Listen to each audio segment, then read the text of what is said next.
Olá, queridos, bom dia, bom dia. Perdão aí pelos 10 minutos de atraso, mas vamos estar orando. Pai, mais um dia nós nos entregamos na Tua presença e louvamos o Teu santo nome por toda palavra que o Senhor traz luz ao nosso coração.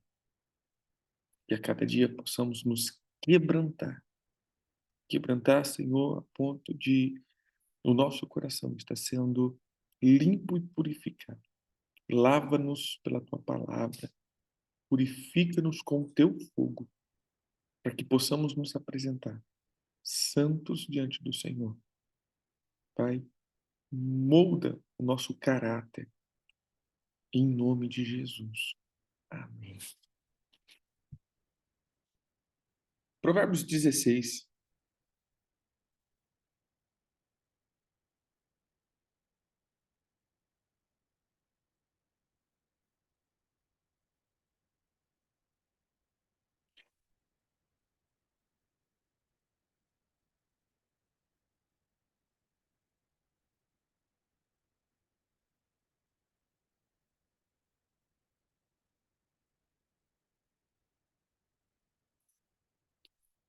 Provérbios 16, a versão, a mensagem.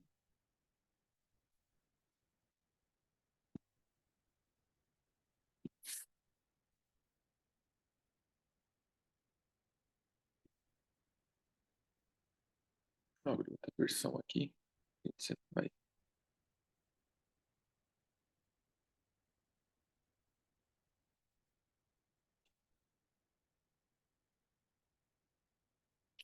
Diz assim: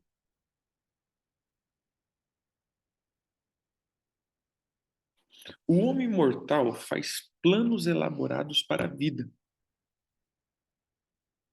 mas é o Eterno que tem a última palavra. Na tradução normal, o coração do homem pode fazer planos, mas a resposta certa vem do lábio do Senhor. O homem fica satisfeito com o que parece bom, mas o que é realmente bom, só o Eterno pode avaliar. Na versão normal, todos os caminhos do homem são puros aos seus olhos, mas o Senhor pesa o espírito, entrega ao Eterno o comando do seu trabalho e o que você planejou dará certo. O Eterno faz todas as coisas com um propósito, até mesmo perverso, para o julgamento. Na versão normal diz: confia ao Senhor as tuas obras e os teus desígnios serão estabelecidos. O Senhor fez todas as coisas para determinados fins, até o perverso para o dia da calamidade. O Eterno não suporta a arrogância e acredite, esses arrogantes terão o que merecem. Com o amor e a verdade se perdoa o pecado, e com o temor do Eterno se desvia do mal. Quando o Eterno prova alguém, até os inimigos dessa pessoa se tornam seus amigos. Bem melhor é ser pobre, mas justo, do que ser rico e injusto. O homem faz os seus planos, mas o Eterno é quem possibilita que sejam realizados. Nesses primeiros 9 versículos, a gente vai então notar um padrão. O padrão aqui que Salomão coloca é o padrão das decisões. Então ele está apontando a questão das decisões. Veja, você tem planos elaborados, você tem um propósito para a tua vida, você tem projetos para ser estabelecido, e nada disso é mal. Mal é não permitir que o Senhor possa participar das etapas e das decisões. Eu costumo chamar esse ponto da palavra de o Senhor está quebrando todas as obras do que chamamos de idealismo. Irmãos, o que eu mais vejo, ou as prisões mais estabelecidas da alma, ligado às frustrações, está na obra do idealismo.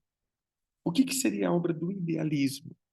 A questão das idealizações, ou aquilo que nós colocamos como o ideal de vida. Muitas vezes nós falamos que o Senhor comanda a nossa vida, o Senhor estabelece, o Senhor faz, o Senhor determina, mas nós só vamos poder realmente falar com propriedade que isso é uma verdade se o Senhor puder interferir em cada etapa da minha vida. O que é o idealismo? O idealismo é a maior obra de orgulho que podemos ter. E nesses anos de caminhada, eu vi quantas pessoas estão presas nessa cadeia. Explica um pouco mais. O que seria esse idealismo? É quando eu projeto e idealizo toda a minha a minha caminhada. Tipo assim, eu quero, imagina, pessoa com 15 anos começa a idealizar, né? Quando eu crescer, eu vou ser isso, eu vou ser aquilo, eu vou casar com assim, eu vou morar assim, eu vou trabalhar assim. Então você cria todos os teus projetos de vida. E aí nós vamos criando um ideal, um modo operante ou um planejamento de como essa vida ela vai se estabelecer e assim como ela tem que ser. Mas qual que é o problema do idealismo? O problema do idealismo é que nós sempre colocamos a outra pessoa dentro dos meus projetos de vida. Não, né?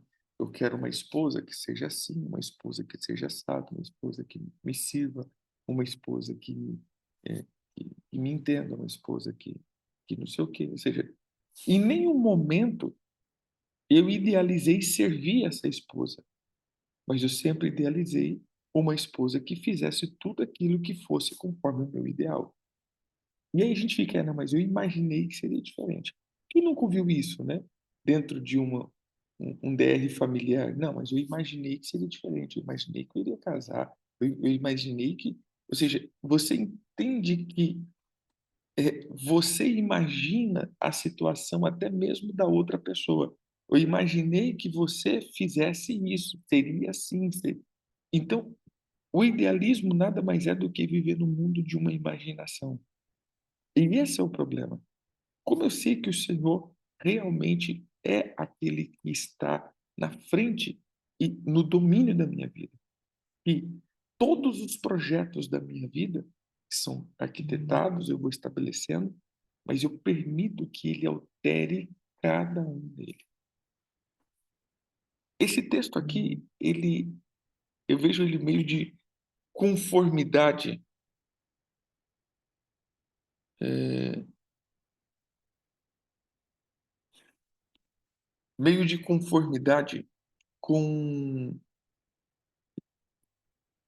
como que eu posso falar? Com o texto de Tiago. O apóstolo Tiago diz que nunca diga, eu vou para tal cidade, vou fazer isso, aquilo e aquilo outro. Mas diga, se o Senhor quiser, né, se o Senhor, é, se o Senhor permitir, né, eu vou para tal cidade, eu vou fazer isso. E muitas vezes a gente só usa a palavra se o Senhor quiser, né? Não, irmão, não pode falar que você vai fazer isso. Você tem que falar se o Senhor quiser, né? E o negócio não é colocar na frente o Senhor quiser. O negócio é você permitir que, olha, amanhã eu vou fazer assim, assim, assim. Mas se amanhã o Senhor falar assim, não, você vai fazer desse jeito, eu não ficarei magoado, eu não ficarei chateado e nem decepcionado. Eu permito, eu traço os meus planos, mas eu permito que o Senhor faça e altere no meio do caminho o que Ele quiser. Sabe? Eu permito que o Senhor, no meio da trajetória, Ele determine tudo o que Ele quiser. Então, por isso, nesses 9 versículos, Ele está dizendo isso. Olha, o homem mortal faz planos elaborados para a vida. Mas, irmãos, no fundo, no fundo, no fundo, o Senhor determina. Mas aqui em outro ponto, nós viemos colocando que a resposta final, ou a última palavra, sempre vai ser do Senhor. E essa é a vida satisfatória. Sempre o Senhor vai dar a palavra final para todas as coisas. Então não é mal fazer projetos. O mal é não permitir que o Senhor altere pontos desse projeto quando Ele quiser. Isso é o mal. E é esse ponto que eu vejo muitas pessoas aprisionados ou decepcionados. Então, veja, essa obra do idealismo, ele para mim, é uma das cadeias mais bem estruturadas aonde nós nos metemos. Porque nós idealizamos uma vida perfeita para nós, um ambiente lindo para mim, onde tudo vai ser favorável para a minha vida, para euzinho. Então, o idealismo é o maior nível de arrogância, né? Como foi colocado, de loucura. Então, veja só. O primeiro ponto para nos arrepender aqui é o idealismo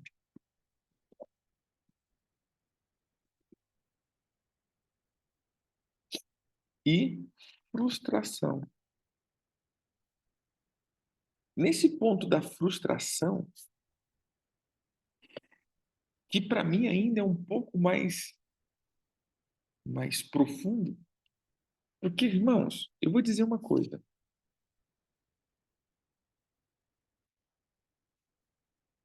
Eu já vi muitas pessoas frustradas com Deus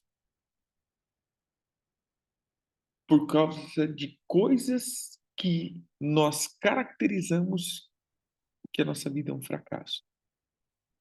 Mas aí você vai parar para pensar, não, a vida dessa pessoa não é um fracasso. É só que a vida dessa pessoa não está segundo o que ela idealizou. Então, se sente muito frustrado e frustrado com o Senhor. É porque a minha vida, é porque nada da minha vida dá certo, é porque as coisas da minha vida não vão. Mas o que que não dá certo? As coisas estão acontecendo. Mas não estão acontecendo como eu imaginei. E aqui nós levamos isso daqui, essas decepções, e transferimos ao Senhor. E esse é o ponto, irmãos, que eu vejo que a única coisa, na verdade, que Satanás precisa. Esse tempo todo estudando as Escrituras, eu entendi uma coisa. O diabo precisa só de um ponto. Ele não precisa fazer muita coisa. Ele só precisa me decepcionar com Deus. É isso. Ele só precisa fazer com que eu fique decepcionado com Deus. Comece a olhar para toda a história. E nós vamos ver a história dos dois Adãos, né? Do primeiro Adão e do último Adão. De Adão e Cristo. O que que aconteceu? O primeiro ponto, Satanás conseguiu lograr a vitória porque ele conseguiu fazer com que Adão e Eva se chateassem com Deus. Quando ele diz, você pode comer. Na verdade, é que Deus não quer que você coma, porque quando você comer, você vai ser igual a ele. Então, Deus está escondendo algo de você. E Eva cai nessa conversa, nesse conto do vigário. E aí depois você vai ver como a frustração fica. Porque no fim de tudo, o culpado sempre vai ser Deus. A gente vai vendo, né? Primeira coisa que Deus pergunta: Adão, por que você fez isso? Porque foi a mulher que o senhor me deu. O culpado é o senhor, mãe. Se o senhor não tivesse dado mulher, tudo de boa. Depois você vai ver a tentação de Jesus é a mesma característica. É o diabo tentando fazer com que Jesus ficasse decepcionado com Deus. Pai, Deus não é o teu pai? Por que te falta pão? Deus não é o teu pai? Pula daí. Vamos ver se ele vai vir te pregar. Então, a única coisa que o diabo precisa fazer com você é com que você pense que tudo que Deus quer vai ser contrário do que você quer. E nós carregamos essa mentalidade, meu irmão, por muito tempo. Não, ó, você vai precisar fazer a vontade de Deus. Você já viu aquele negócio? Não, irmão, eu preciso fazer a vontade de Deus. Eu preciso fazer a vontade de Deus e não a minha. Vou um pouquinho mais longe. Eu preciso fazer a vontade de Deus e renunciar à minha. Isso está correto. Mas você viu que nunca isso soa de um lado bom? Às vezes eu até brinco, né? Você já viu como a gente fala do arrebatamento? Cuidado, irmão, Jesus vai voltar. Você veja que isso daqui é mais um negócio ruim do que um negócio bom. Jesus vai voltar, né? Você está pronto, Jesus vai voltar. Ou seja, nunca é como uma característica, cara, Jesus está vindo, meu irmão. Ele vai vir nos buscar, é o melhor momento da nossa vida. Então, a gente coloca isso como parece um castigo, né? Jesus vai voltar, e você vai ver, é castigo. Então, assim também a gente coloca a questão da vontade de Cristo. O homem faz plano, mas aí vem Deus e estraga todos eles, porque ele vai falar outra coisa. É mais ou menos assim que a gente pensa, né? O homem faz plano, mas aí Deus vem e estraga tudo. E a gente vai ter que fazer a vontade dele. Então, como a gente coloca essa característica, é exatamente a obra do idealismo. Porque parece que todos os projetos de Deus são um prato cheio de jiló, né, e pimenta, e não aquele bolo gostoso. Mas, na verdade, querido, os nossos caminhos que são amargos, e Deus vem ajustando todos eles com o seu bom caminho e propósito. Por isso, a primeira coisa que eu tenho que entender e estar fazendo o que Deus quer é muito melhor do que fazer o que eu quero, porque o meu caminho sempre será um caminho de morte, mas o caminho que o Senhor estabelece sempre será um caminho de vida. Por isso eu digo, o primeiro passo hoje para nós, para o nosso arrependimento, é renunciar à frustração e às decepções que nós temos com o Senhor. Gente, eu já peguei um monte de gente decepcionada com Deus, por exatamente é, como que eu posso dizer? Por exatamente fazer da vontade de Deus um prato de um prato de jiló, sabe? Aquele negócio sem graça. Não, queridos. Então, nesses primeiros, eu vou ler de novo, né, assim, rápido. Esses primeiros versículos é dizendo: deixa o Senhor traçar o rumo da tua vida. E você vai ver, meu irmão, que não tem coisa melhor para a tua vida. Deixa o Senhor interferir na tua história, que você vai ver que todo palpite que ele dá, meu irmão, vai adocicar a tua história. Deixa o Senhor mudar os teus planos quando necessário, que você vai ver como vai ser é, uma vida de vitória. Deixa o Senhor interferir em toda a tua caminhada, que você vai ver como a tua vida dará certo e os teus planos serão bem-sucedidos. Deixa o Senhor arquitetar cada ponto da tua vida, que você vai ver que essa casa não vai cair. Por isso, ele diz: deixa o Senhor entrar no meio disso. O plano final é dele. E ele estabelece o rumo de todas as coisas da melhor forma possível. Amém? Bacana que ele diz que o arrogante não consegue. E aí ele diz da seguinte maneira, no verso 7, né? Quando o Senhor aprova alguém, até os inimigos dessa pessoa se tornam seus amigos. Ou seja, irmão, quando essa pessoa é aprovada na caminhada, não tem coisa que possa suportar ou afrontar. É aquilo que fala em Romanos, né? Romanos parece que é meio ligado a isso, né? Quem tentará acusações contra os escolhidos de Deus? Se é Ele que nos justifica, quem será contra nós se o próprio Senhor está conosco?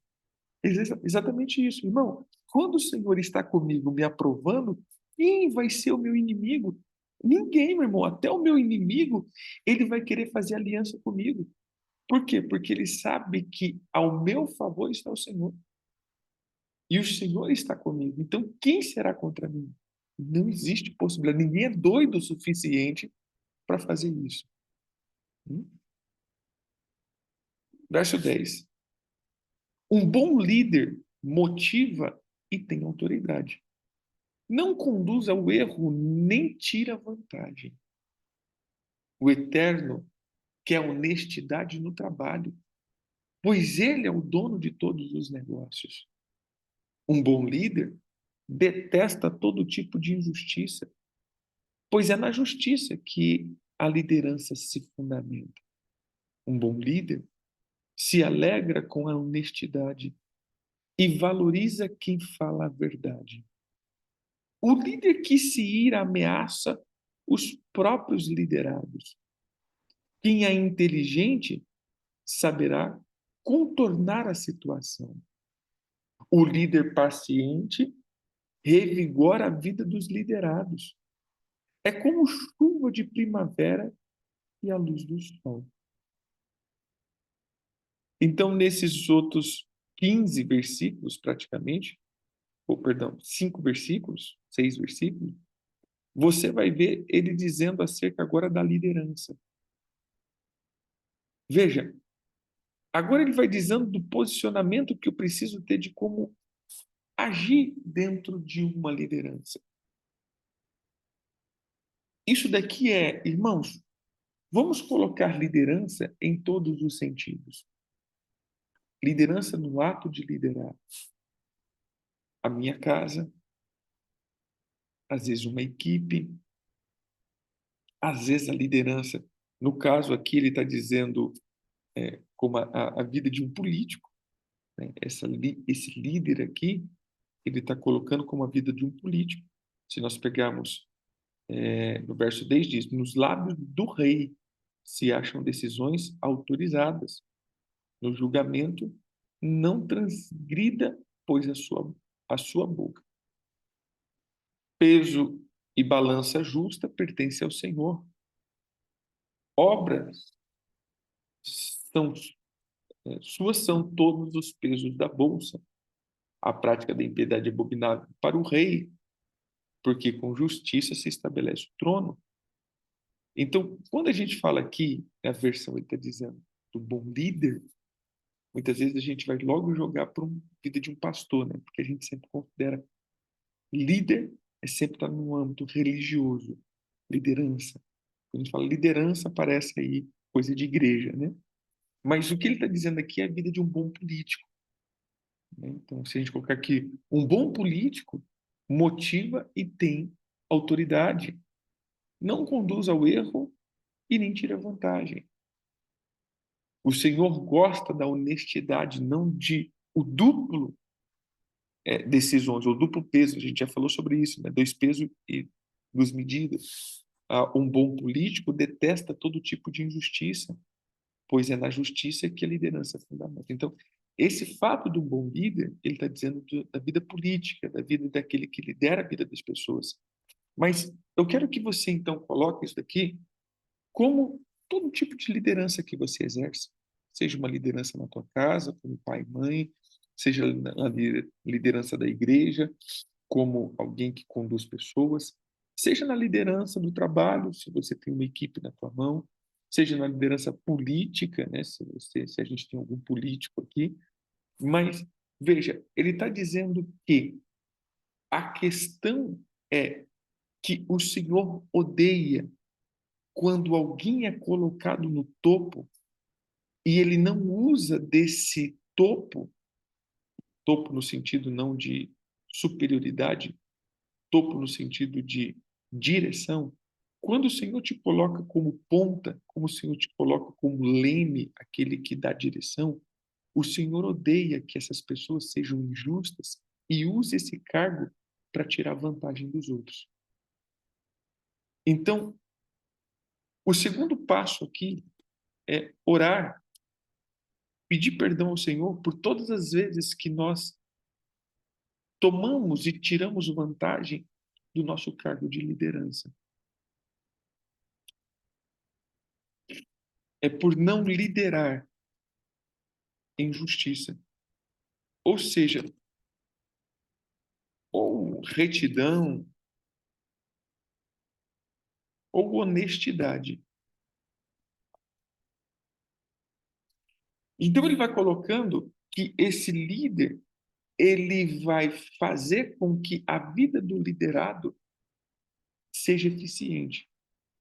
Então o ponto aqui é esse bom líder, ou essa pessoa que foi colocado sobre a vida de outros, ele tem que conduzir essas pessoas para também uma vida de honestidade e não tire vantagem dessa posição que foi te dada, porque isso vai ser cobrado. Irmãos, preste atenção.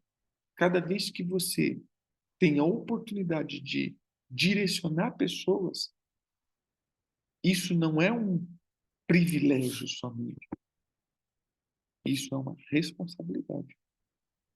Porque pessoas irão para o caminho certo ou pessoas irão para o caminho errado, segundo a tua direção. E nesse caso aqui, em tese, nós sempre estaremos direcionando pessoas. Por mais que você não seja líder de nada, você sempre vai influenciar pessoas a um determinado caminho. Existe um livro, acho que Paz e Lealdade, acho que é isso. O autor, ele fala um negócio muito interessante. Ele vai falando de vários tipos de pais que existem. Exemplo, existe o pai biológico, existe o pai espiritual, existe o pai ministerial, existe. é, eu não vou lembrar todos os tipos de pai, mas acho que são quase uns 10 tipos de pai que eles classificam. Mas eu acho interessante que ele diz: existe o pai do pecado.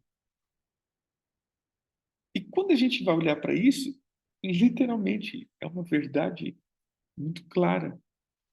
Existe pessoas que nos ensinaram o pecado. Você já parou para pensar, irmão? Que todo tipo de prática de pecado você não aprendeu sozinho? Teve alguém que te ensinou?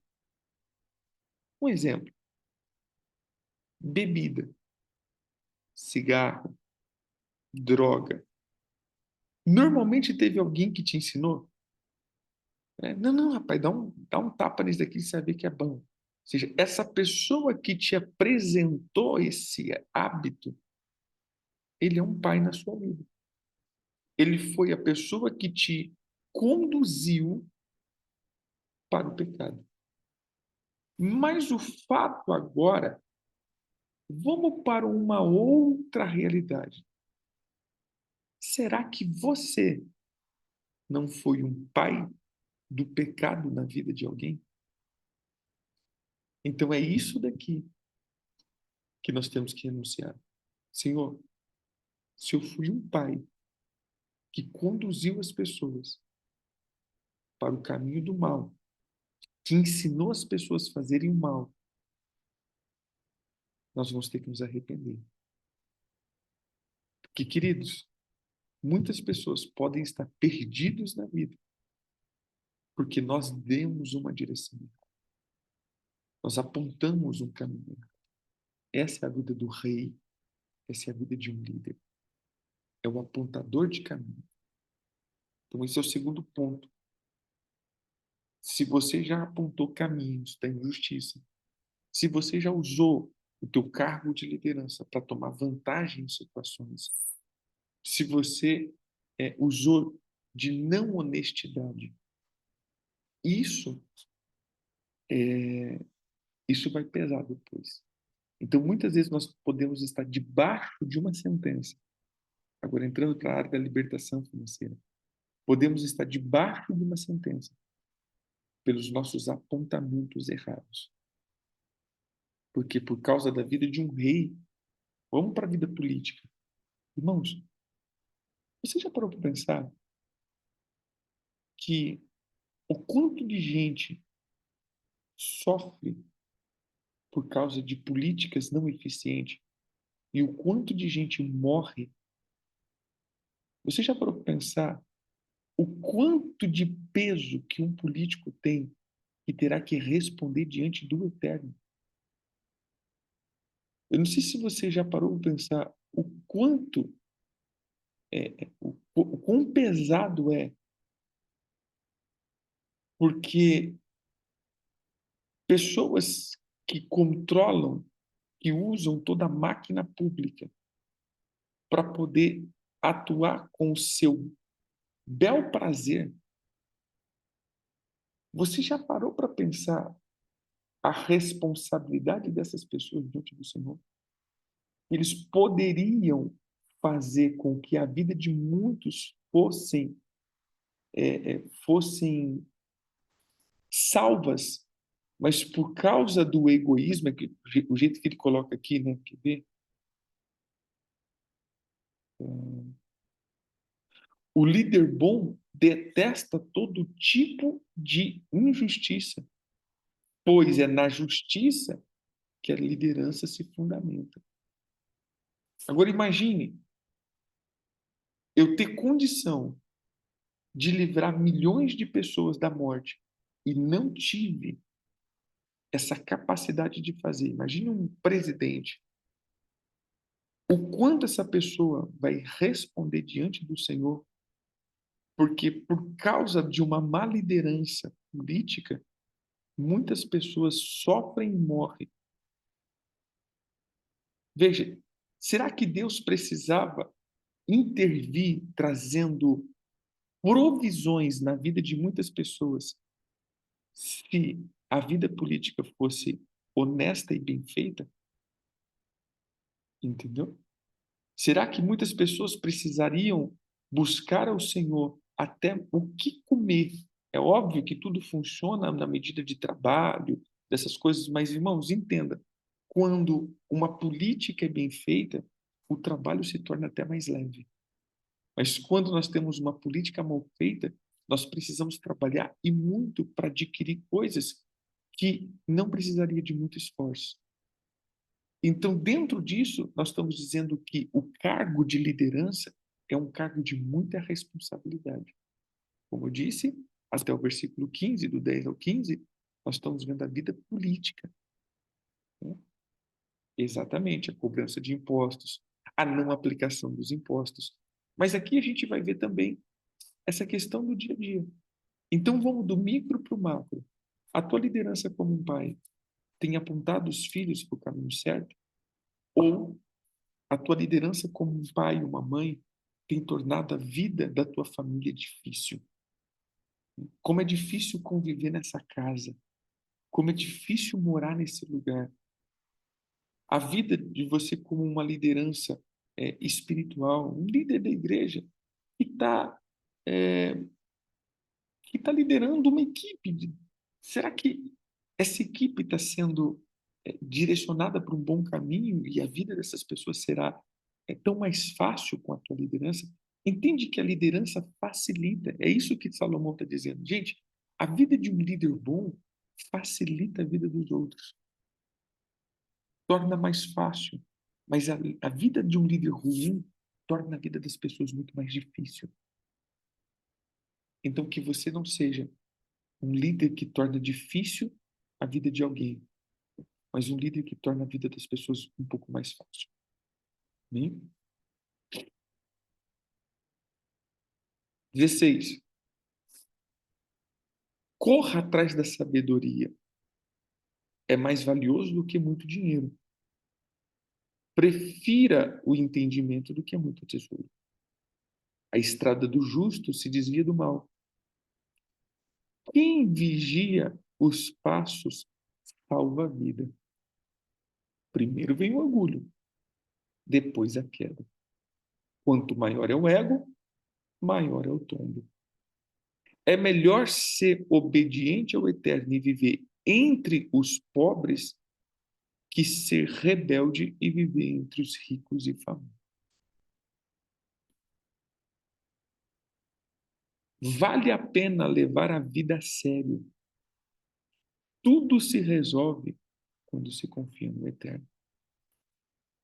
Esses últimos 5 versículos agora é meio que palavras, né? Ou seja, ensinamentos jogados por porções.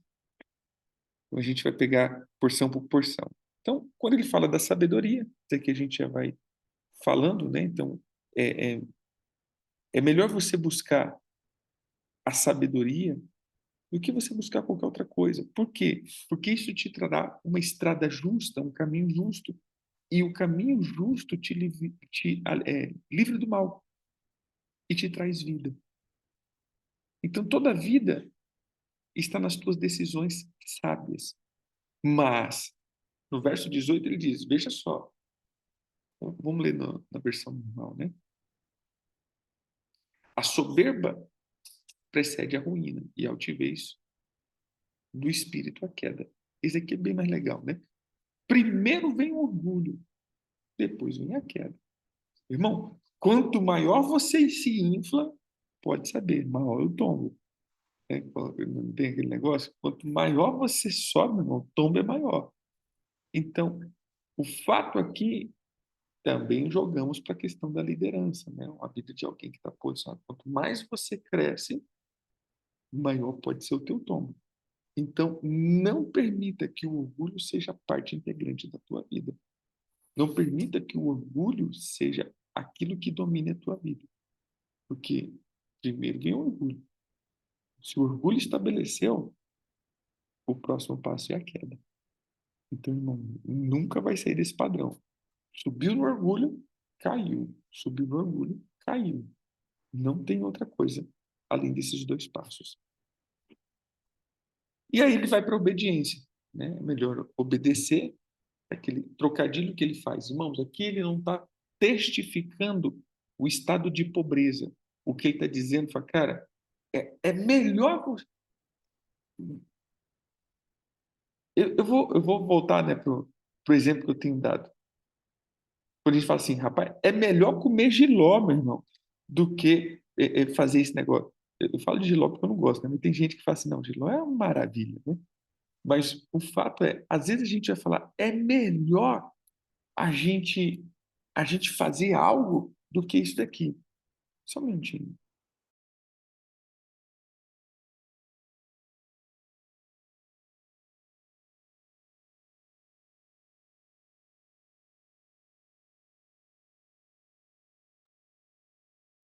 Então ele diz, é melhor é, você fazer, é melhor isso daqui. Então, quando ele fala da pobreza, ele fala, olha, é muito melhor você estar entre os pobres, mas ser obediente. E aí ele coloca o rico como algo bom. Bom assim no sentido, irmão, quem não almeja ter uma condição mais favorável de vida? Mas, meu irmão, é melhor você estar entre os pobres na obediência do que entre os ricos na rebelião. Então, não é um estado de. Ele disse que é para ser pobre. Não, ele está dizendo, irmão, é melhor você ser obediente, ou seja, a obediência ela é a coisa mais ideal que você precisa. Verso 21. É sábio, o sábio é reconhecido pelo entendimento. As palavras amáveis têm mais poder do que persuasão. Tem mais poder de persuasão. O verdadeiro entendimento é fonte de água fresca, mas o insensato sofre com as suas próprias insensatez. O sábio pensa muito antes de falar. Por isso, quando fala, lhe dão razão. 3. Pedir perdão por falar demais. Irmão, quando a gente fala demais, as nossas palavras se tornam sem valor. Veja só. Essa é a lei da procura e demanda, né? A lei da oferta e procura, seria isso? Quando você tem muito produto no mercado, a tendência desse produto não ter um valor considerável. Quanto menos você tem desse produto no mercado, muito mais valioso se torna esse produto. Observe isso. O ferro, o ferro a gente tem em demasia.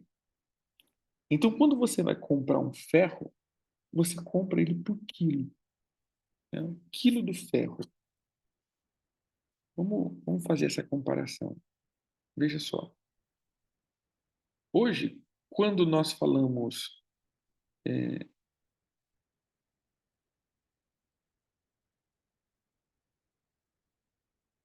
deixa eu só ver aqui.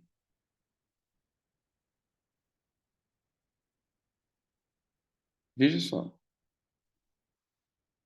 Dentro de uma sucata, aqui eu peguei a internet, dentro de uma sucata pesada, o quilo do ferro custa em torno de R$ 1. O quilo do ferro custa em torno de R$ 1. Agora, a grama de um ouro custa em quase R$ 350. Olha a diferença. O quilo do ferro custa R$ 1. E uma grama de ouro custa 350. Por quê? Porque o ferro nós temos em abundância. Agora, o ouro é muito raro. E quanto mais raro for, a menor partícula desse elemento ele é muito valioso. Quanto mais se tem no meio da gente, você precisa de um montante maior para ter valor. Assim ele diz acerca das palavras. Não, se todo mundo só escuta a tua voz, ou seja, sabe quando está no lugar, é só a tua voz, a pessoa é uma máquina de falar, e fala, e fala, e fala, e fala. Eu acho que você nunca viu isso, né? A pessoa que começa a falar de abobrinha e em 5 minutos já falou de 30 assuntos, ele já falou de abobrinha, ele saiu da abobrinha, estava falando da melancia já estava falando do carro já estava falando do avião já estava falando da chuva. É, é, eu acho que assim, é difícil você encontrar pessoa assim. É raro, mas acontece sempre. Mas sabe que fala, fala, fala, fala, fala, fala, fala. Ou seja, tem muita palavra. Isso faz com que não tenha muito valor. Porque a tua voz é muito comum. Então, é,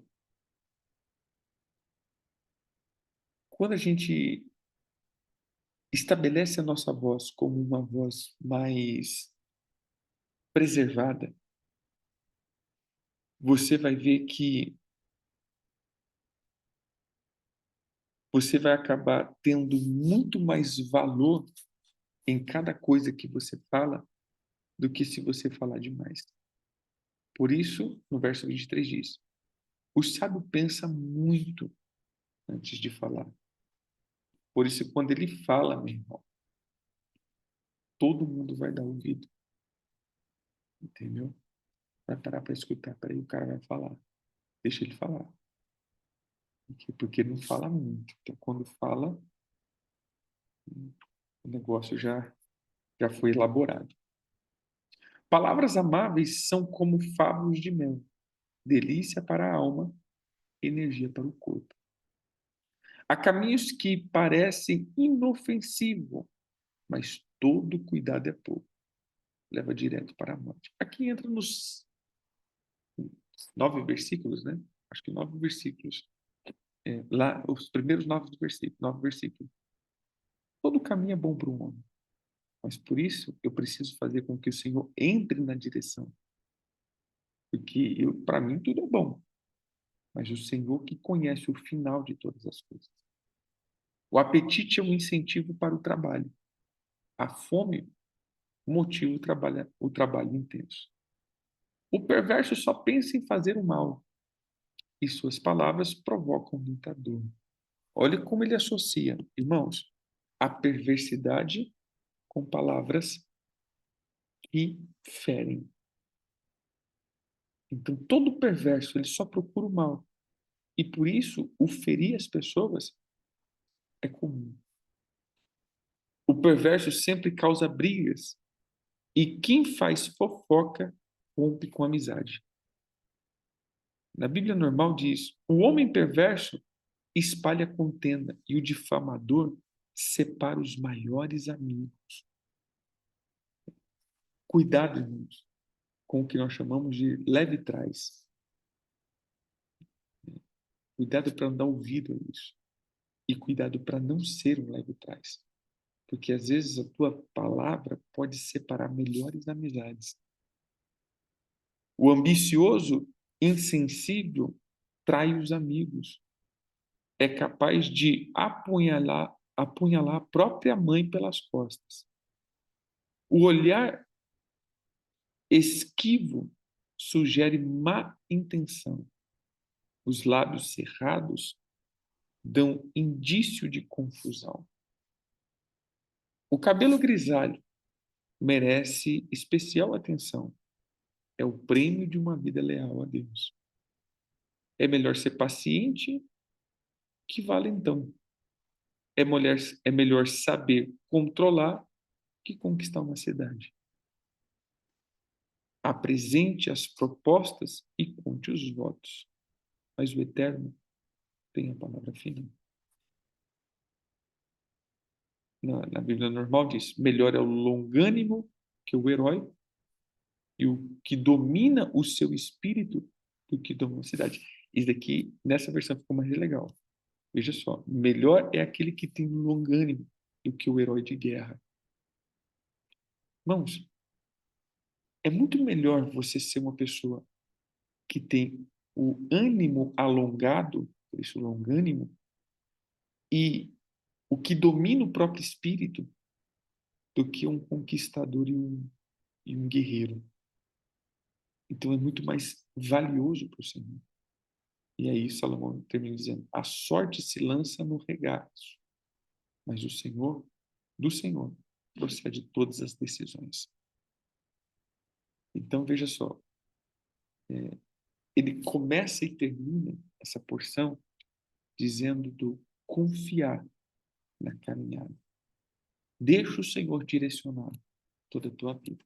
Né? Apresente as propostas, conte os votos, mas entenda. Deixe que o Senhor dê a palavra final.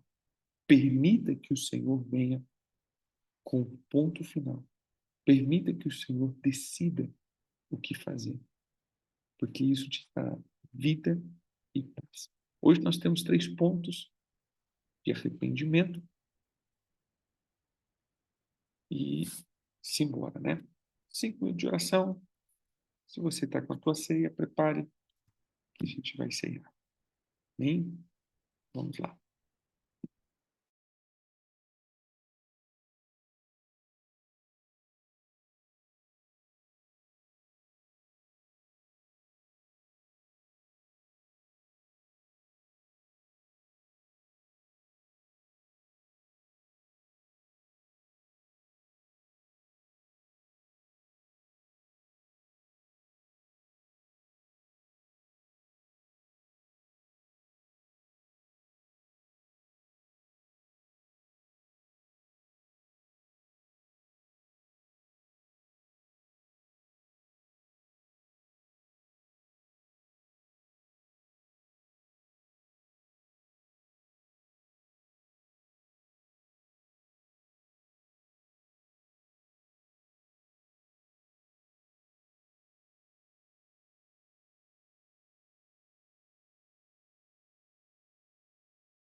Vamos lá? Diga assim comigo, meu Pai. Nessa manhã, pedimos perdão por muitas vezes nos frustrar com o Senhor por causa do nosso idealismo. Por todas as vezes que me frustrei por ter a tua palavra e a tua vontade como algo ruim e que não fosse agradável. Mas eu sei que todos os teus caminhos são santos e bons, retos e justos, e são deleitável todo o ambiente que provém do Senhor. Por isso eu renuncio ao idealismo, saio da casa da frustração e declaro, Senhor, que bom e agradável é a tua vontade. Pai, eu peço perdão por todas as vezes que, através da minha liderança,